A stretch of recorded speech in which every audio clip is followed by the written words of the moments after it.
it's okay. So I had planned to share with you, to learn together something from Rav Kook.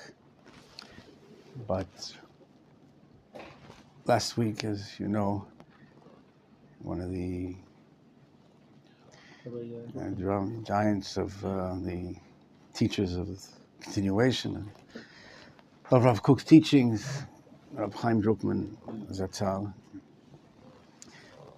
I was fortunate to be, it's hard to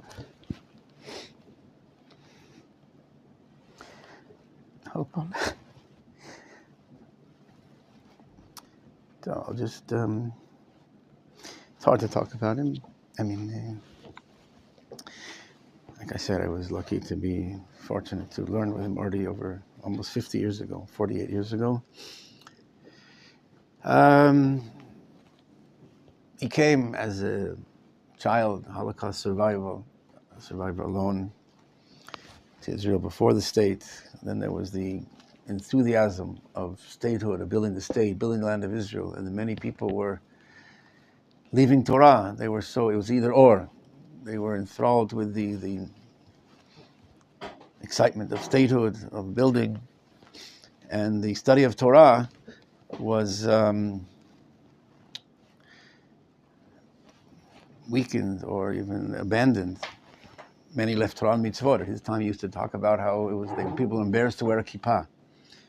When I realized where we are today, people were embarrassed to wear a kippah. They used to go with a little casquette, a beret, whatever.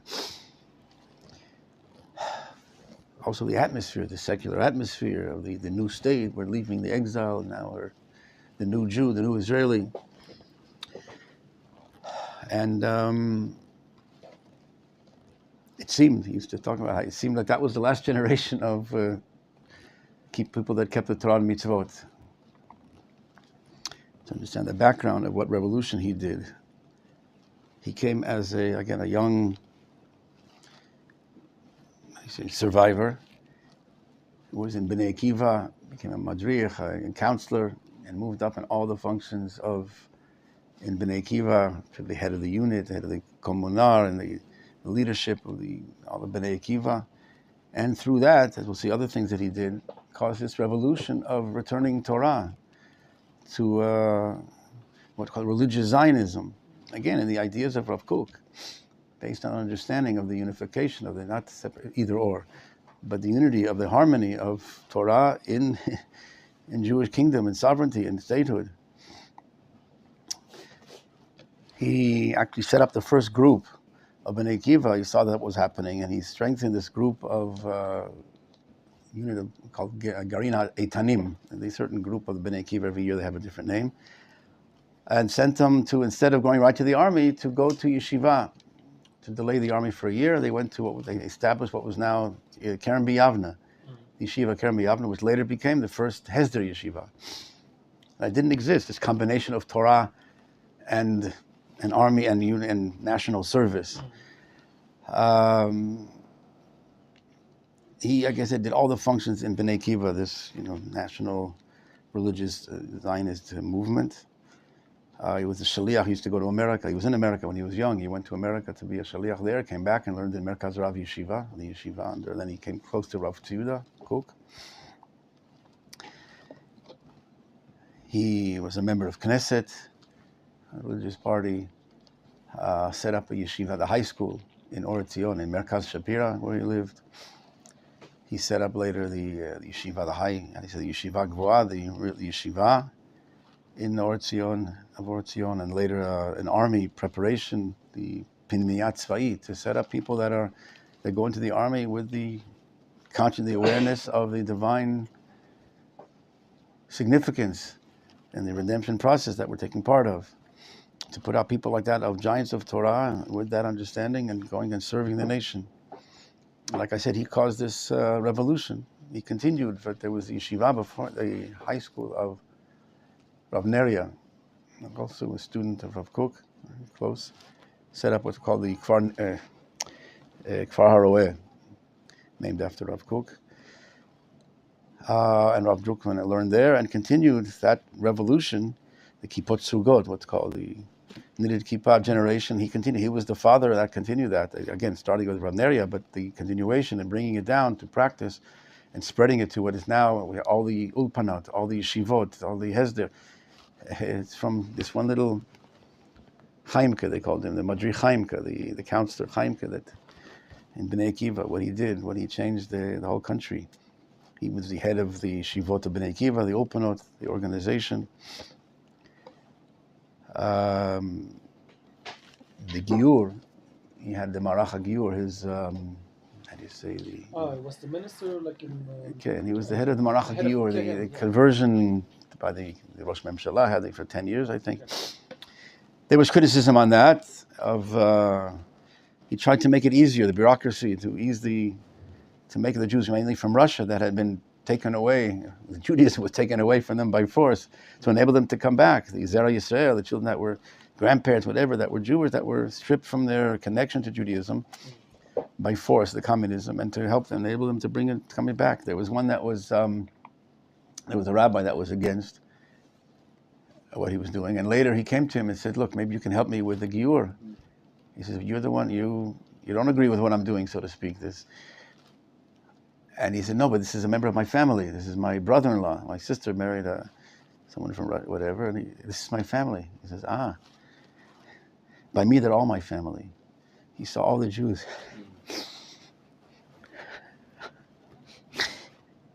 He lived like that every day. The chesed, the giving, the house was open. Besides his children, he adopted a child, but everyone was his child. Everyone, literally, every Jew that came, everyone that called.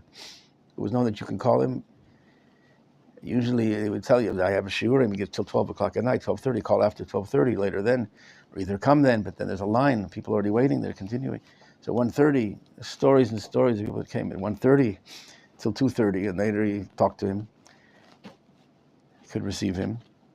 And he has to get up from the 6:30 later is, in the morning is a tefillah.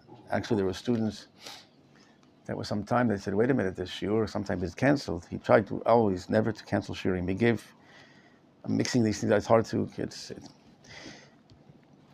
hard to describe this personality that was total devotion with shlichut. His life was a mission. And I asked him, how could you do such a thing? If I didn't describe yet his hours of the day schedule, it's hard to believe.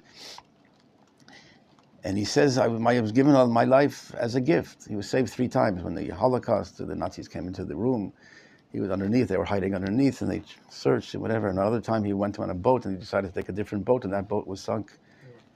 And he was saved, his life was saved. And also more recently in Israel, when the Arabs shot on his car, I forgot how many bullets, 70 or 20, anyway, the lives, the total, his driver was killed. He was reclining. The only time he has to sleep was in the car when driving from place to place. He was on reclining position, the bullets went over him. His driver was killed. So he said life was given as a gift. He says everyone's life is given as a gift, but not everyone recognizes it. He was clear certain times that this miraculous thing that saved his life. But life was given as a gift to use it properly to the fullest. And his whole life was literally, I don't know, again, if I speak about it, I'll get through. I won't be able to get through it. But his whole life was dedication just for Am Yisrael, for the bringing the divine ideal to its fulfillment, the redemption. And therefore also the relationship to every single Jew, the love, not because of an obligation, not some external. His slogan was, in the book that they wrote about him, biography, it was Hineni. Hineni means Hine Ani, like with this week's parasha we just read. Here I am. In other words, here I am by him was this is me. Not that he said it. In other words, that was his life. That was his life essence, his very being. Not that most of us, we have things, we have our lives. And we give, we contribute, we devote to other things, and we try to help other people. But there's us, and there's other things that we try to help, or we try to do chesed and charity. But Hineni, that was him. That was his whole life. His whole essence, his whole being was just giving. His whole, if I get it, there's stories during the Shiva and before that, other things that we knew, but total, how do you say, selflessness. He didn't exist. It was just for others, just for giving. I said the hours, the date. I started to mention about calling. You used to call him up, and if he didn't answer, he would call back later, without knowing who it was. Every call, every person got the Every child that would call him up, a B'nai Kiva, some madrich, I have a question going on in my group, problems among the, the students, the members of the, he would sit with them for hours, and explain and discuss, just like he did for the heads of government that used to come to him. The devotion to every person, every child, for that's what's important to him. A total, and everyone felt that they were like the child, his son. Everyone that spoke at the Shiva, everyone, you felt like now it's just like he treated me like a son, like I was his special student. Everyone felt that way, and it was true. Everyone felt, and he gave it, again, not just important people, every student, every child, every madricha, every counselor. It was just total dedication, and the hours. And again, each of his functions, like I said, head of the B'nai Kiva, Shivot, the Upanot. Each thing itself is a full-time job for a few people. The conventions, the committees, the meeting, the going, the details. Again, each thing is like a full-time, lifetime job. And he did all these things together, and giving the shurim. 15 shurim during the week, permanent ones. In other words, kavua, fixed. Besides the other things during the week and going out and all over the country. But in the yeshiva, 10 on Shabbat. People rest after a week like that of going. And where did he go? Every simcha, every occasion of joy, a brit milah, of a wedding, bar mitzvah, and the opposite of mourning and sadness. Every student and every past student, he would go to every wedding, every occasion, all over the country. Not near him, not Merkaz Shiva. He would go from the north to the south. Again, the stories are unbelievable. How you can't do that. In other words, physically, there aren't any hours in the day. Not to talk about sleep. Where does that fit in? What he did, like I said, all the people, the phone, you just come after 2:30. I have a shurim. I give till 12:30, 1:30. Finish, and you can come then. And other people are already there.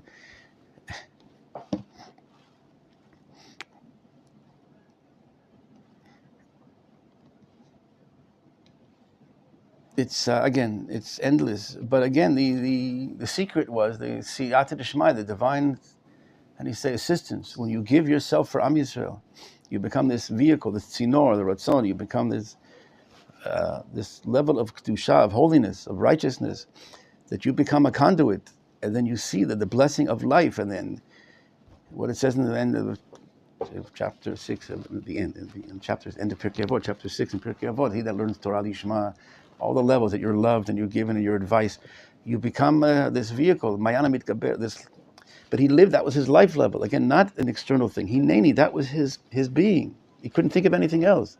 The doctors told me, you have to sleep more.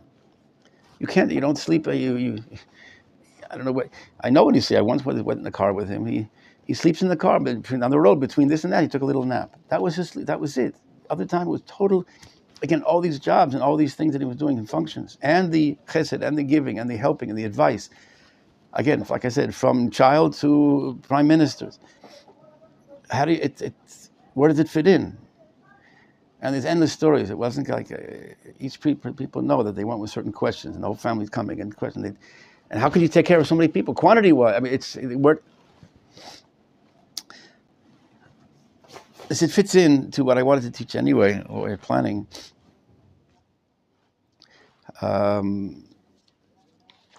This understanding of the devotion for the cloud. There's more to talk about. There's other places more explicit.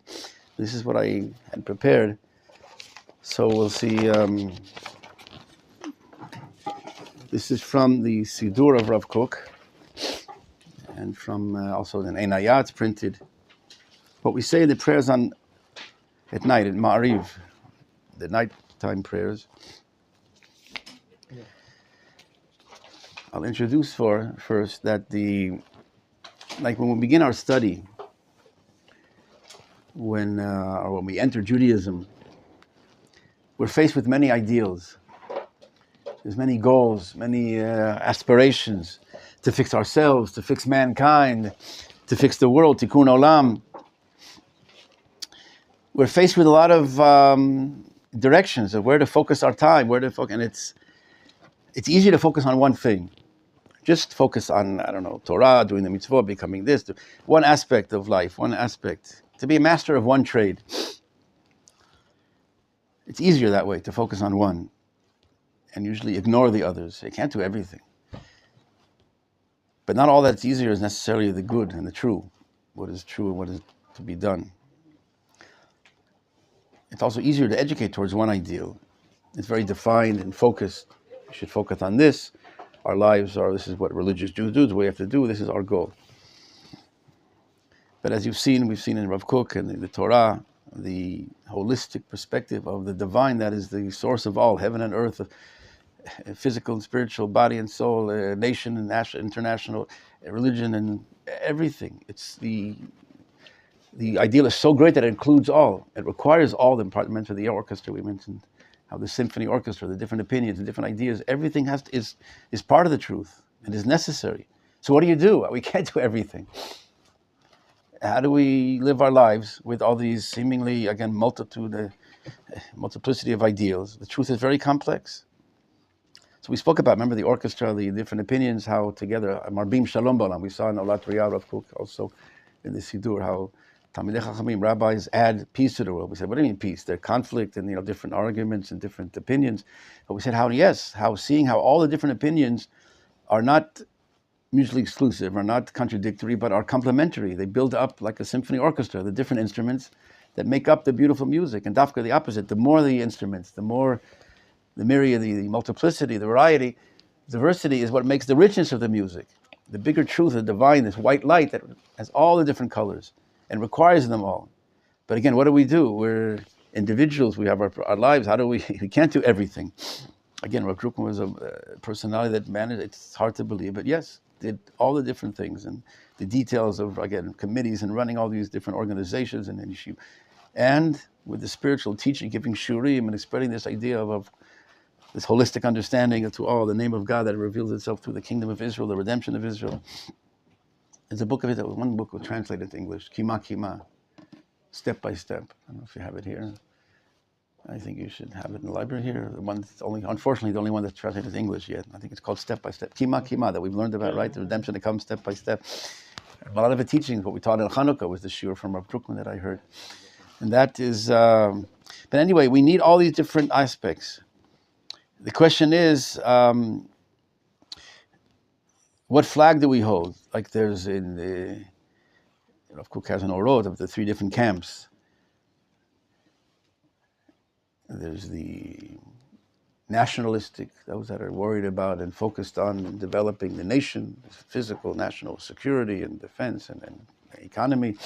There are the international, the universal, mankind's ideals are abstract, without borders, with ideals of universalistic ideas of the goodness of man, the betterment of mankind. And there's the religious, the ones who keep the mitzvot, so to speak. And you need all of them. Talks about the fourth group, which is like the umbrella, the conductor of that orchestra that knows how to guide and direct all those different things. You're all needed. The problem is each one thinks it's me and only me. And the conflict also helps, the pushing back and forth and cause the definition and the defining the borders and exactly putting, but the conductor, so to speak, comes and he puts them all in their proper place. And that's this holistic, we call this tfisa achdutit, we mentioned, Rav Kook, this unified perspective that sees the importance, the significance, and the role, the proper place of all.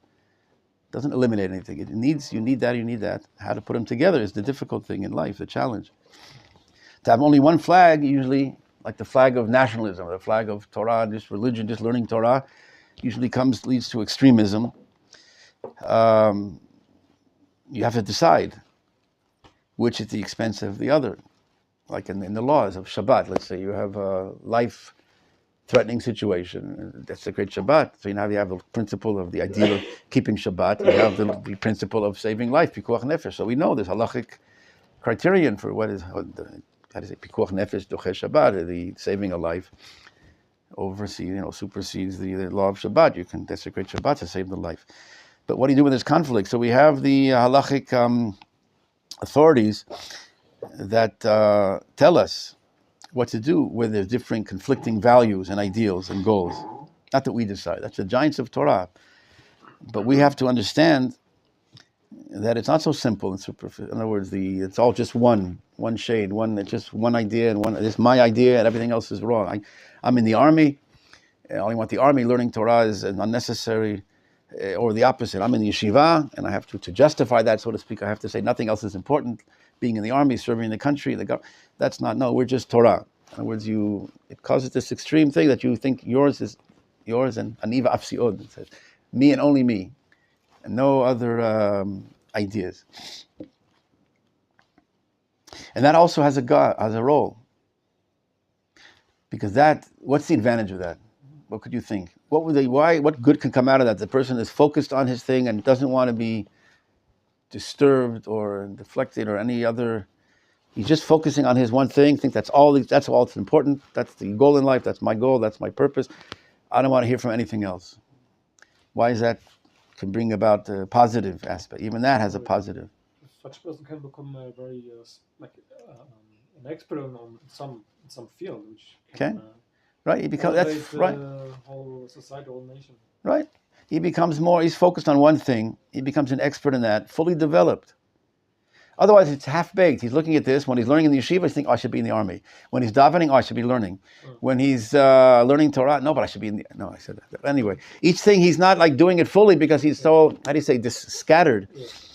And his energies are scattered, but rather the focus of the energies, of his whole commitment and energies, and it's all in one place. And he becomes an expert. Like, again, you have the orchestra example, the metaphor. That each one, if he thinks they're all important, so he does a week of learning the drums, learning the violin, but no, he thinks only the drums are important. So he's focused on that, becomes the best drummer. And then when he joins the orchestra, each one joins as a healthy, fully developed instrument, and then you have the true music that can come out of that. Not that each one was thinking, maybe I should be doing that. Rav Kook has in the Midot Musar Avicha, what he calls what the rabbis say, know God in all that you're doing, in all of your ways. So he explains it means that when you're doing something, you decided that this is what you have to do, that in the name of heaven, this is not what God requires of you. You should be fully focused on that. It doesn't have to come with the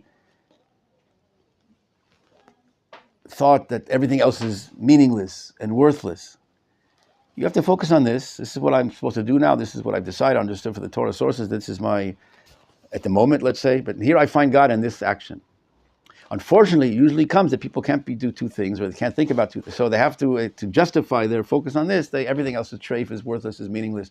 You guys, the yeshiva is the only thing outside in the army. It's all meaningless and worthless. We don't want. But the focus on what you're doing, you should know God in all that you're doing. Here is where you meet God. If this is where you're supposed to be now, according to the Torah, the laws that you understand, here when I'm praying, I'm totally praying. Not, how do you say, posel in Hebrew, and not posel is like cross-eyed. In other words, not scattered of thinking about something else. In other words, not praying properly because I'm thinking of Torah. I should be learning. I could be learning now. You're supposed to be 100% in what you're doing. And there is where you find God.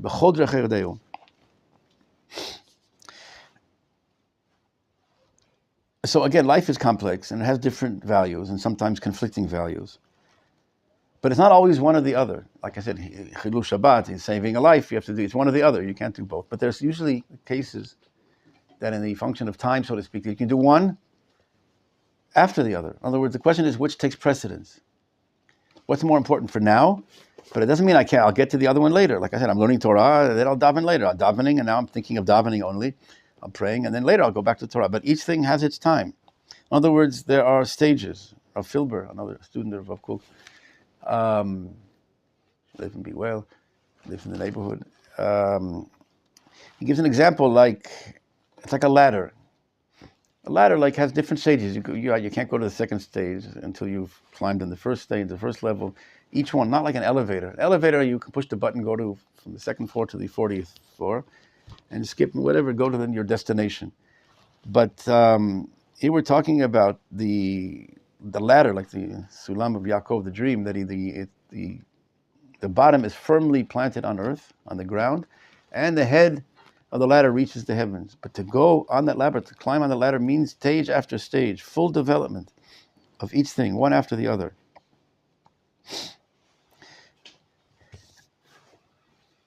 And the Torah, the ideal of the Torah is indeed to uplift all, to connect all. But to reach that level is by, like I said in Rav Druckmann's book, step by step. So too in the redemption, but so too in individual life. We have a certain goal. I want to finish all the Gemara, all the Torah, okay. And now you make a plan to study step by step each thing. In each, I want to do it all, but I want Gemara, I want Halacha, I want the inner workings of Torah, the Emunah. So you have, again, you make a plan of step by step. It's not contradictory. It's not either or. So he said, like the advantage of stages is that, again, you're focusing on one thing, doing that with your full attention and energies and efforts.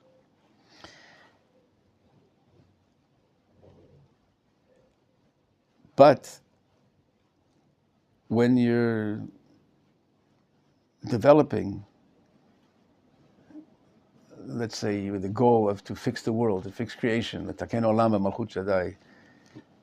to make the nation of Israel, like that, Rabbi Drukman was focused on making the nation. But again, the relation to every individual that makes up that nation, the love for every piece, every part of that orchestra is important, is in total love of it, total dedication.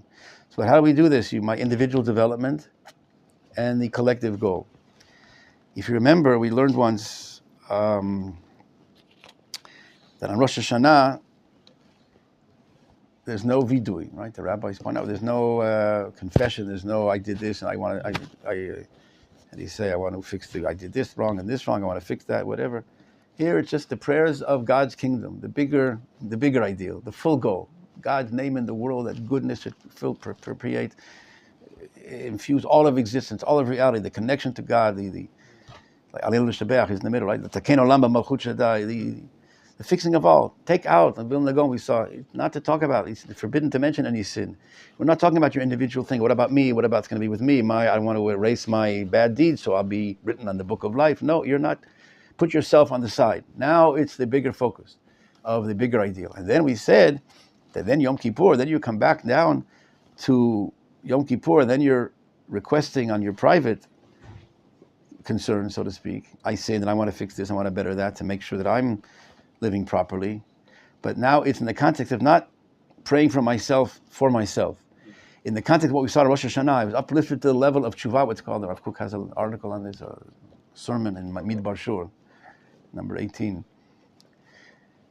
How the tshuva, God wants us on the level of tshuva v'ahava, as opposed to tshuva out of love, not out of yirah. What is tshuva out of yirah? Tshuva mi yirah. What it means in English? How would you? Tshuva mi yirah is tshuva out of fear. Out of fear, worried about yirat ha'onesh, punishment. I don't want to suffer. I sinned or whatever. I don't want to get punished. So I asked the policeman, "Forgive me. I didn't mean this. I'm sorry. Whatever. So don't punish me." You're worried about yourself.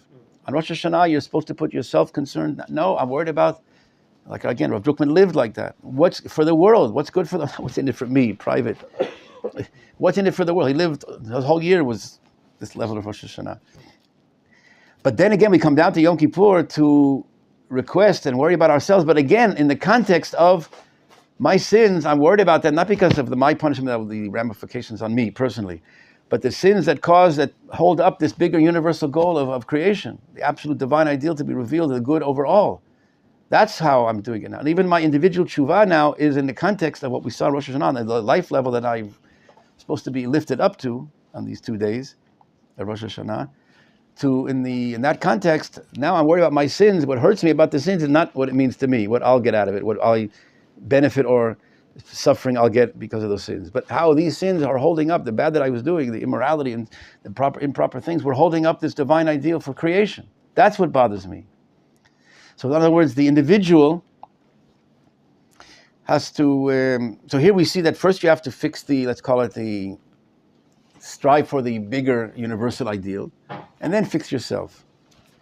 And we'll see here, there's something else, that you have to work first on the individual. You have to fix yourself. You want to be the best drummer. You have to focus on yourself and not on the other instruments. You have to learn Torah, whatever, to be a scholar, to be giant of Torah, to know the words of God, etc. So we'll see, and what we're seeing here is Bezat Hashem Rav Kook will explain. So they seem to be contradictory. First comes the bigger ideal, like Rosh Hashanah first, and then we'll see. No, maybe first comes fixing yourself. So Rav Kook explains, as we'll see, Bezat Hashem, just orally, just giving an introduction how would I put it? In practice, you have to first fix yourself to make yourself complete. You want to be a good doctor. You want to save mankind. You want to make everyone healthy. So he's in the middle of med school, he runs out, but someone's sick, he runs out. He doesn't, I have to take care of someone, he's sick. No, finish med school. You be a good doctor, and then you'll be able to give properly and fully your treatment and help other people. If you go out in the middle, you're incomplete. You won't be able to help people. With all your good, intentions, you won't be able to do so. So first finish. In other words, first fix yourself personally, privately, so to speak. Don't look at everyone else. Don't come to save the world. Now, make yourself study and do what you're supposed to do to be the best at what you're doing. But so then, practically speaking, in other words, you come first. You have to fix yourself, your individual personal perfection. But in the intention, again, the difference between the practical level, what you do in practice, and the intention, though, even when you're doing the personal development, it's for the sake of the collective, the world, the bigger goal. So it's not contradictory. In other words, in practice, you fix yourself first. In intention, in motivation, it's why am I fixing myself? For the sake of the bigger goal. So let's see how Rav Kook writes this and explains it on the prayer of, like I said, what we say on Hashkivenu on the night of the night prayers. So see what he writes. So the prayer, you should know in general, we have before this prayer, we have Gal Yisrael, Baruch Hashem Gal Yisrael, the redemption of Israel. And then we usually have the Shemona Esrei. And the Rabbi said you're not supposed to stop between redemption and Tefillah and the Shemona Esrei, because they're connected. Right from the redemption of Israel, if you go into that and the requests and that's intention and the motivation, the drive to fix and bring the redemption of Israel and the world. But in the middle on the nights, we have this prayer of Hashkivenu, which is more of a request for protection and security, more the individual security and help us and save us and protect us. So how does that fit in? So the Gemara says in Brachot, page 4, which you have in the bottom line where it says 1 through 7, the lines are numbered. Yeah. Okay, this is from Olat Riyah, which Rav Kook, as you said, Likutim, which means it's Rav Kook didn't write this. In other words, on the Sidur. The beginning of the Sidur, he actually started writing a commentary on the Sidur. He didn't finish, as you'll see, most of it. This is rather from his writings and other places. This is from Einayah, his commentary on the Gemara on Brachot.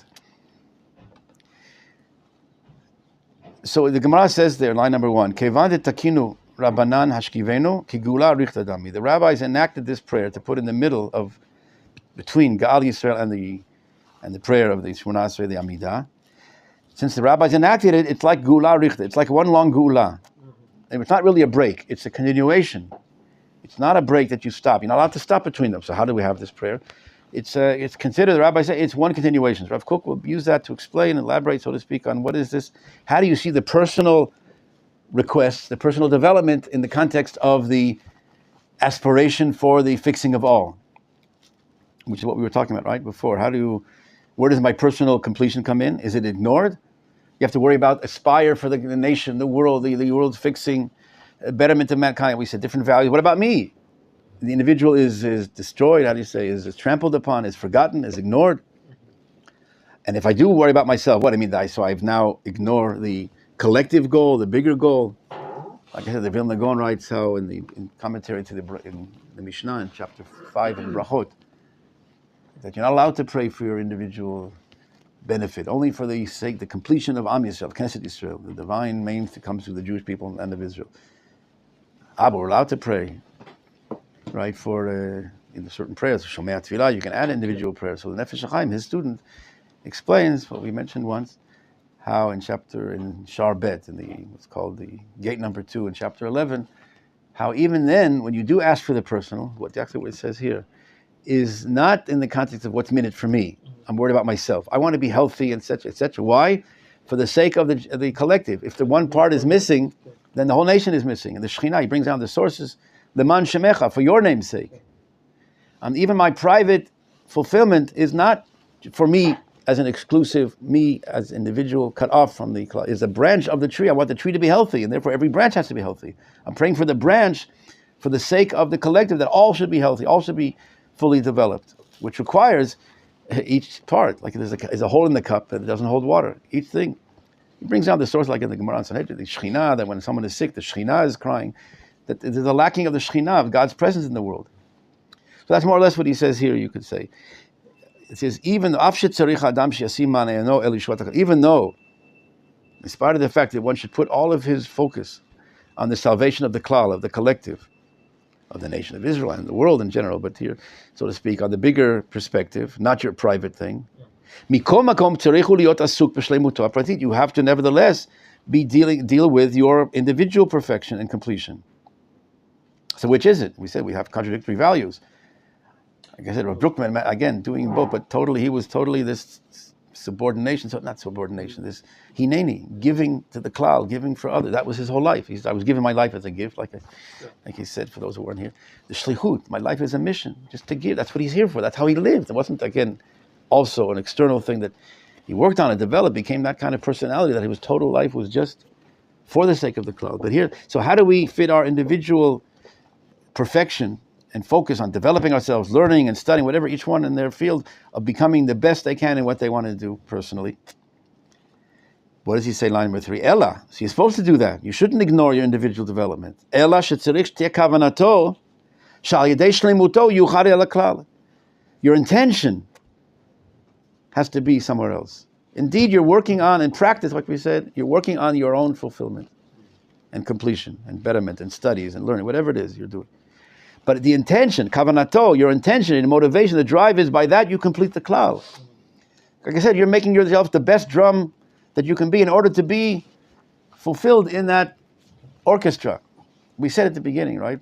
That's unfortunately some people that when they're focused on their own thing, it comes at the exclusion of others. It's either me or that, right? It's the yeshiva and the army is no good, we don't need it. No, you understand that I'm doing my job to complete the nation, which requires all those different aspects. It requires the army, the government, the politics, the agriculture. I have this job, I'm doing my certain job, but it's part of, my intention is not for myself, and the heck with everyone else, and I don't want everyone else, and who needs it, but rather the understanding that this is how I complete the nation by bringing myself to fulfillment. And by that you're not separate from the klal, the collective. Even when you are dealing with your own individual perfection and completion. And then he goes on to say that some people, therefore, when they focus on the individual, they, like I said, it's either exclusive, mutually exclusive, separate from the individual, or that I'm worried about the bigger goals and the details are less important. The bigger goal, the universal goal, these petty, the mitzvot, these private things, fixing myself and working on meticulous tikkun midot, making my attributes, making myself a better person, working on the musar, ethics, the mitzvot. Those are small things. You're supposed to be focused on the big thing. No, when you're on this level of shlichut, that's what he also said about Rav Druckmann. There was nothing small. Like I said, every student, like the heads of government and the student would come to him. Everyone is important. Everyone has that place. Everyone is part of this giant system of makeup of the body of Am Yisrael. And they're all equal importance. Again, obviously there's different levels. If there was one or the other, he would talk to the heads of state that would come to him in certain issues of, had to make certain decisions, they would come for advice. So obviously you make the levels of priorities. But as far as the relationship, the devotion, the dedication to every student, every child, it was amazing how he used to give, like when he was sick at the end, he died at 90 years old, everyone who was weak already, giving, I think a few weeks ago, to a group of not kindergarten, whatever this, but small kids, whatever. You think this rabbi has to talk to. Make her shut off the heater, maybe a little bit. Anyway, but when you get to this level, understanding that it's not contradictory, doesn't mean you should mizalzel. You should look down upon the details, the small people or small things or the small deeds in your life. No, we have the universal goal. I'm focused on that. Like the people used to laugh. I love the nation of Israel, I just hate the individuals. What do you mean? If you love the nation, you love every person, every individual that makes up that nation. It's not some, how do you say, ephemeral, whatever it's called, in English. Some abstract concept, the nation of Israel, the world by fraction. That means you love every person, every individual. That's every part of that nation. So he's saying here to some people, you might have thought that you're focusing on the shleimut of the cloud, the completion of the nation, the bigger things, And they're details of life. That's not important. Those are petty issues of my morality or my commandments and doing the mitzvot. He goes, as if there's a separation between the individual and the klal. But the rabbis tell us here that there's no separation. Line number 6. B'smichut agula, where we put these juxtaposition of the redemption of Israel and the prayers, also the world perfection. And you're not supposed to put anything in the middle. So even when you do, so to speak, have this prayer in the middle, it's not for the sake of the individual in and of himself, cut off from, dissected from the klal. Line number 6. Moresh kol pinyatot tieh leman klal. Even the individual, this prayer of the individual benefit and security and protection is for the sake of, is part of this collective goal that we spoke about before and after. In other words, it's sandwiched between. It's not like the klal, the individual, all of a sudden stops that and goes to something private, and now he's back to the klal. No. Even the klal now, even the focus on your individual perfection, as he says, is part and parcel of that whole unit of the klal and you, individual perfection or completion, is in context of therefore it's juxtaposed what the rabbis say, k'gula richada. It's all one part of one gula. Your individual fulfillment is part of the gula, is part of this collective, bigger, universal ideal. That's in general. There's, do you have the book here? You're the librarian. You know the book of Avraham Yitzchak Kook, the Western classics of spirituality, with that picture of Kook. Here on to the left of the rabbi. Which is it? No, there's a big book by in English, different works of Rav Kook translated. I wanted to read it. I forgot to bring mine. What's it called? Avraham Isaac Kook. It has this, how do you say, this image of Rav Kook, a painting on the cover. It wouldn't be here. It's not like this, no? Oh, only here. No. Okay, Chaval, I'll bring it next time. There's, I'll tell you what it says in one of the sources from Orot HaKodesh. The Lights of Holiness, Rav Kook writes how there's sometimes what we said about before, the focus on the individual, and later the joining the symphony orchestra, right? Learning to be the best drum, the best violin, each one individually, and then he joins the collective. He adds his unique contribution to the holistic perspective, right? The orchestra. So first there's this differentiation, there's this separation, seemingly separation, individual focus. Unfortunately, that sometimes is accompanied with people are small, so if they think what I'm doing is the most important, is the only thing that's important, everything else is not necessary. But later, like we mentioned, that also has an advantage that enables them to focus their attentions and energies to one thing and become experts in that. So first there's what we call separation, and later there's unification. It's just like the separation of trees. If you plant two trees together too close, then they'll take the minerals from the ground. You have to separate the seeds, so to speak, so each one will get nutrients and not take away from the development they'll both lose, right? They'll end up, if they're two together, they're both taking the nutrients, the minerals, whatever, they won't develop properly. So separate them to grow fully and then combine them. So he says, he brings down the source from the Zohar, the Kabbalah, the rabbis say that holiness starts with separation and ends with unification. As opposed to impurity, the Tumah starts with everything is one, everything is equal. Korach, right? Everyone, all created equal, everyone is the same. Salad, everyone is now, there's no differences, there's no levels, and everyone is the same, everyone is equal, and etc. As if that ends ultimately, because everyone is different, everyone has their unique difference and contribution and function in this world. You try to make them all fit in this mitatz dome, right? The bed of stone, that everyone fits in the same bed, everyone has to be the same thing and just saying one thing. Ends up with explosion, ends up with separation. Impurity starts with unity, sounds good, everything is one and the same, ends with exploding. Holiness, the rabbis say, starts with separation, enables to the full development, and then unity. Actually, Rav Kook has that in Orot, another chapter on the redemption process. Chapter 19. How does it go here? It goes this direction. I hope. If chapter 18 speaks here on the three camps, the orthodoxy, nationalism, and liberalism. and he calls it the referee. So interesting. Like I said, the conductor. Anyway, after that, he has a chapter 19, how the redemption comes in stages, as you all know. There's the rabbis say in the Yirmiyahu, I shall sow the seed, right? The house of Israel and the house of Judah, which also was the Haftarah last week. We just read about in Yechezkel 37, after the dry bones, the kingdom comes back with the two camps, Yehuda and Yosef, Mashiach ben Yosef, Mashiach ben David. So too, the seed of man, the Gemara says on that, the seed of man apart and the seed of beast apart. There's the seed of man, the seed of beast. There's the seed of man, let's call it the spiritual side, the human side, that is more the intellectual, the spiritual, and the beast, the physical side, the animalistic side, the physical side. And how these two parts, the Gemara says, how, based on this verse in Yirmiyahu, that they're separate, each one separate, each one develops separately. And on that, Rav Kook, I don't know how to write and find it in English, so I'll read it in English. There are souls that inclined to the practical building, settling the land, and national aspiration. They must be formed with all the strident hues necessary for this characteristic. They have to develop fully. They have to be focused on what they're doing. They're building the physical side. That's where their soul, that's where their inclination. God created them. That's the doers. They're practical, and that's good. They have to do their job and do it properly. And there's men of the transcendental soul, I'm just reading the translation here, of the life of the spirit and the pleasures of the soul, who publicize and shine the supernal light of God on the nation and the world. They also have to be realized in their fullness. And it's precisely the full types, when they're fully developed, who influence nicely one on the other and join together for the formation of a great organic national body. In other words, they have to develop fully. One second. It needs this full development, not half-baked, each one doing half thing. It's probably not important, but I'll do my job.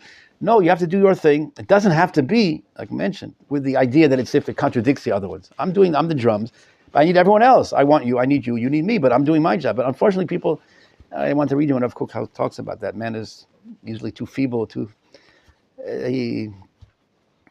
again, one thing that he's doing, he has to focus on that, and he seemingly has to develop properly, has to think that everyone else is wrong or not necessary.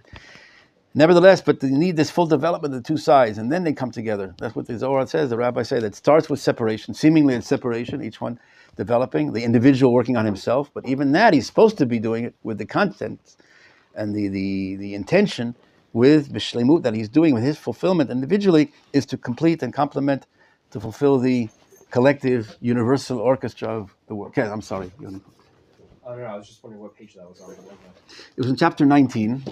In the English,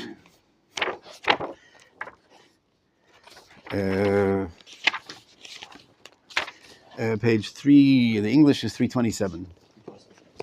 I think Rabbi Tzal Naor's translation. There's a lot more, but maybe next week, B'ezrat Hashem, it's more to talk about Rav Druckmann. It's endless, but B'ezrat Hashem, a little glimpse.